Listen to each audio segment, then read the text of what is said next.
I need to go back and delete some of these old videos because I keep forgetting to put like the thumbnail, and sometimes we have like technical issues. So yeah, welcome back, guys. GCTV back with another one. We're here to talk about the 1994 film. It's like a drama. I don't know what you'd really call it. It's the Shawshank Redemption. It's not based on a true story. It is based on the Stephen King novel. I think that's who made the novel. But yeah, we're just gonna get through the plot, the critical reception. You guys know how my movie reviews go. So, this is a spoiler review. So do not watch this if you haven't watched the movie. If you want me to make spoiler review videos, be sure to leave that in the comments. In 1947, Portland, Maine, banker Andy Dufresne is convicted of murdering his wife and her lover and is sentenced to 2 consecutive life sentences at the Shawshank State Prison. He is befriended by Ellis Red Redding, an inmate and prison contraband smuggler serving a life sentence, who procures a rock hammer and a large poster of Rita Hayworth for Andy. So yeah, and most of the people in the prison are like not guilty or whatever. Yeah. Assigned to work in the prison laundry, Andy is frequently sexually assaulted by the sisters and their leader, Boggs Diamond. They're like the homosexual members of the prison. This is like an all-male prison, by the way. They do co-ed prisons? I'm pretty sure they like split people up by gender in prison. I don't know. There's not that many females in prison though. Like not a lot of them commit crimes, you know. In 1949, Andy overhears the captain of the guards, Byron Hadley, complaining about being taxed on an inheritance and offers to help him shelter the money legally. Obviously, he can't like talk to the guards, but he does it anyway out of like curiosity because his former job, dealt with all these finances and stuff. So he offers to help. After an assault by the sisters nearly kills Andy, Hadley beats and cripples Boggs, who is subsequently transferred to another prison. Andy is not attacked again, so the sisters stop attacking him.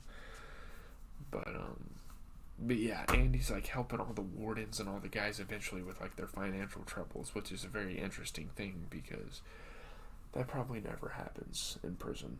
Never. There's no way they'd let that happen in real life in case he did what he did in this movie, which was fucking escape. So, because he got on too much of their good side, they got too comfortable with him, and he got away. Warden Samuel Norton meets Andy and reassigns him to the prison library to assist elderly inmate Brooks Hatlin, a front to use Andy's financial expertise to manage financial matters for other prison staff, guards from other prisons, and the warden himself. And I'm not really sure if that's even legal to do. Have a prisoner. He's not even employed. He's not even employed anymore, and he technically doesn't have like his licenses or whatever. He just has the knowledge, and they're supposed to just. The government's just supposed to believe that he's still a banker and not in prison. I don't know. I guess he signs off on a different name. They give him a different identity, which also backfires on them because when he gets out of jail, they're not going to be able to find him because he has a different name.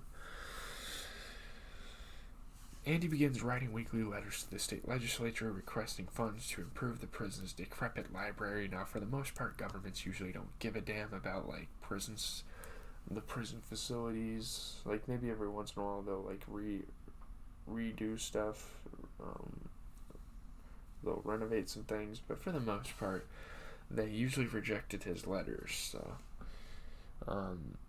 Brooks, the old guy, is paroled in 1954 after serving 50 years, but he cannot adjust to the outside world and eventually hangs himself. It is a very sad story.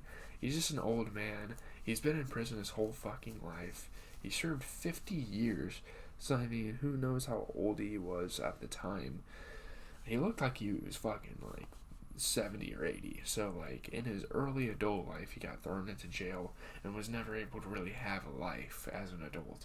And once he gets a chance to have a life as an adult, it's just too much for him to handle, so he kills himself. And you see some parallels between his story and Red's story, and you're kind of not wishing whatever was destined to happen to Red happened, and it didn't. So that's good. There's a very satisfying end to this movie.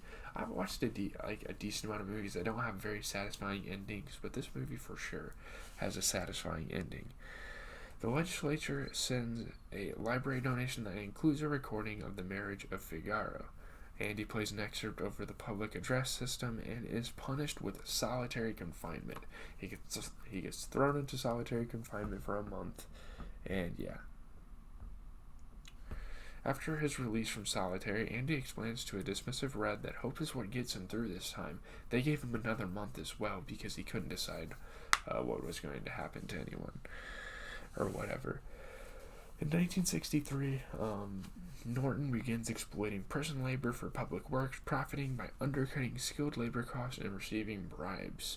Andy launders the money using the alias Randall Stevens. Again, they give him this alias to do this. In 1965, Andy and Red befriend Tommy Williams, a young prisoner incarcerated for burglary. So there's like a new sheriff in town here with Tom Williams. Andy develops him, passes general education development GED exams, so he's like teaching him. They become friends. A year later, Tommy reveals to Red and Andy that his cellmate at another prison had claimed responsibility for the murders for which Andy was convicted. So obviously Andy's like he like breaks down about this. He's like, what the fuck? I've been serving for like 19 years, and I'm just now figuring shit like this out. Andy approaches Norton with this information, but Norton refuses to listen, and when Andy mentions the money laundering, Norton sends him back to solitary confinement. Like you can't go against authority when you're in prison, and he does, and yeah.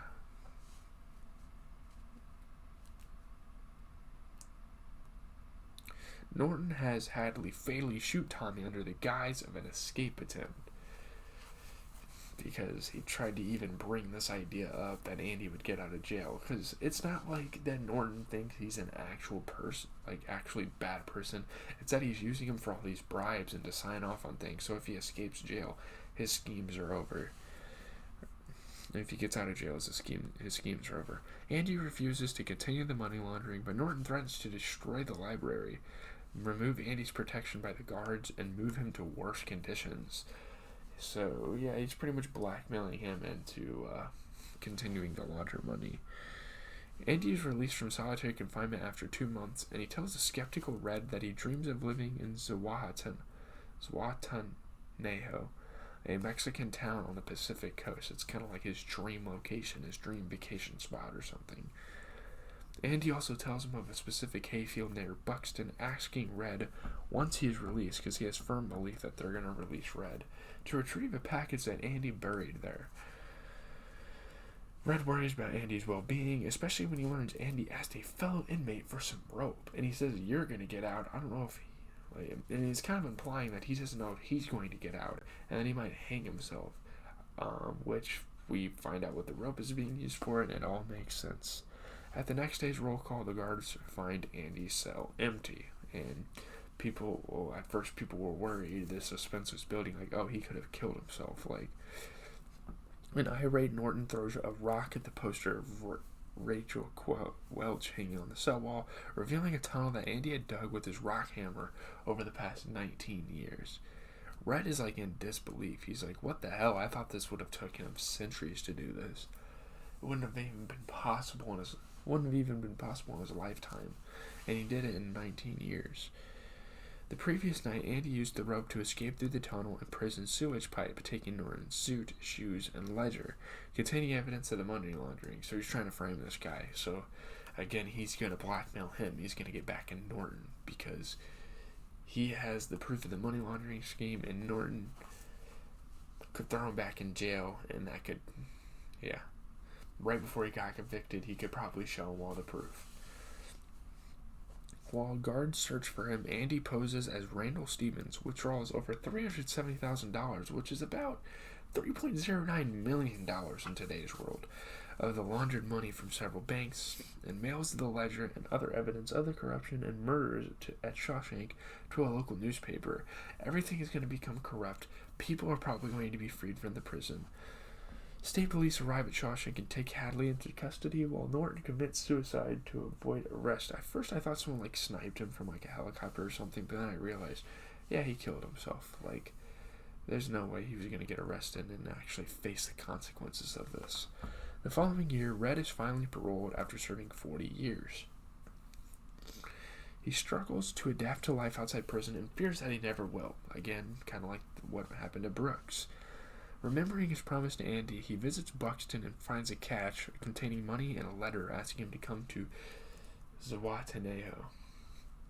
Red violates his parole by traveling to Fort Hancock, Texas, and crossing the border into Mexico, admitting that he finally feels hope for his life. He finally feels like he can actually live out here.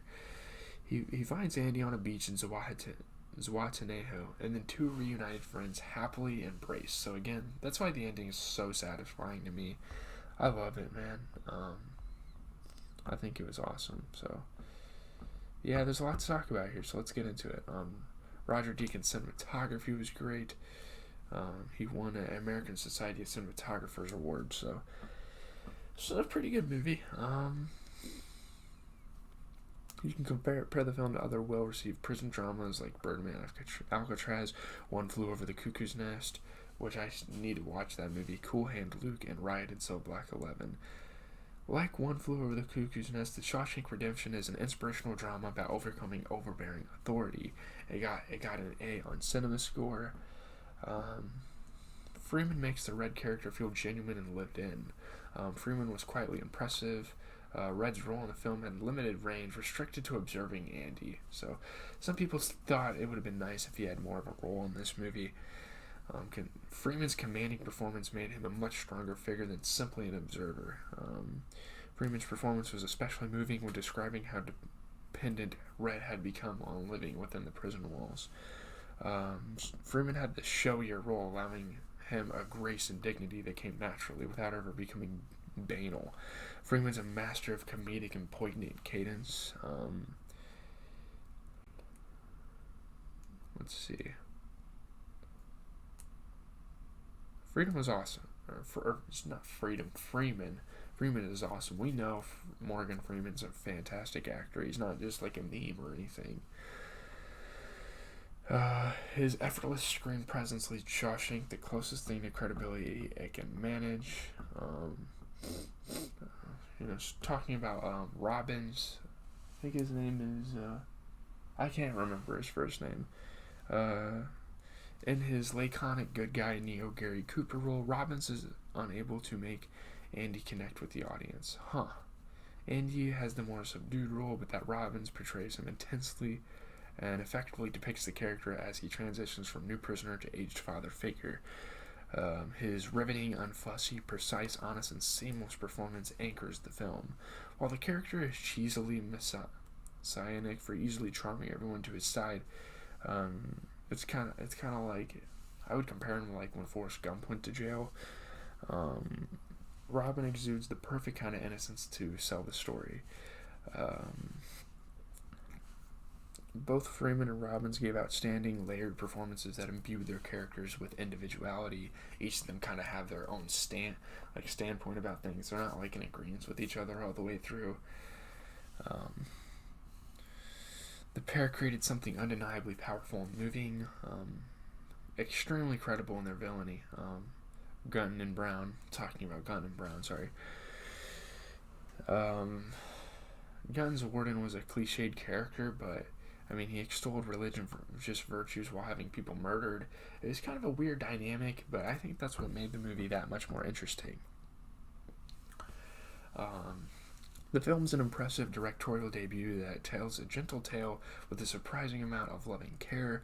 The only fallings come when Darabont focused for too long on supporting characters or embellished a secondary story with, Tommy Williams, of course. Both the directing and writing were crisp. The film's long running time is kind of, I didn't get bored while watching the film, but it shouldn't have been 2.5 hours.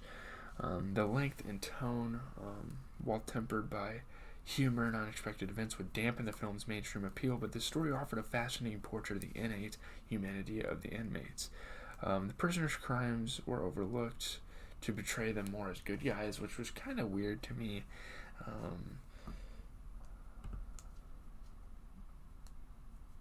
What I perceived as extreme violence and rape scenes and making most of the prisoners seem like a bunch of swell and soft-hearted guys to cast the prison experience in a rosy glow. I'm not sure why they made it like that. Like, they're prisoners. They obviously did something, but The film is estimable and a haunting entertainment. It's kind of like a rough diamond with small flaws. Um, it it deviates with multiple subplots, and it's pandering by choosing to resolve the story with Andy and Red's reunion rather than leaving with mystery. That probably would have made the movie better, but I think I like a satisfying ending. The story works because it is not about Andy as the hero, but how Red perceives him. Deacon's cinematography was obviously great. It was foreboding, well crafted. The everyday agonies of prison life are meticulously laid out. You can almost feel the frustration and rage seeping into the skin of the inmates. The choice of scenery, the moss dark, saturated images have a redolent sensuality. You feel as if you could reach out and touch the prison walls. Um, at its best, the score, the Newman score, at its best moments, alights with radiant textures and sprightly grace notes, nicely emblematic of the film's central theme. It's the right balance between the somber and the absurd. So I don't really have anything else to say. I gotta go get ready for class and then head out. So leave a like, comment, subscribe, everyone. Hopefully you have enjoyed the videos. Yeah. On Jesus TV, we talked about the Shawshank Redemption, one of the best movies ever, seen by a lot of people. I don't think it's the best movie I've ever seen. There's definitely movies I've seen that I've liked better, but it's still a great film. It still brings up a lot of good themes and stuff, and it still tries to give you like the experience of a prisoner, especially during that time when things were a lot different than they are now. But yeah, leave a like, comment, subscribe. As always, GZTV, giving you guys the best TV, movie content, whatever it is. Check me out later tonight because we are doing an NBA recap. I'm not sure how many games there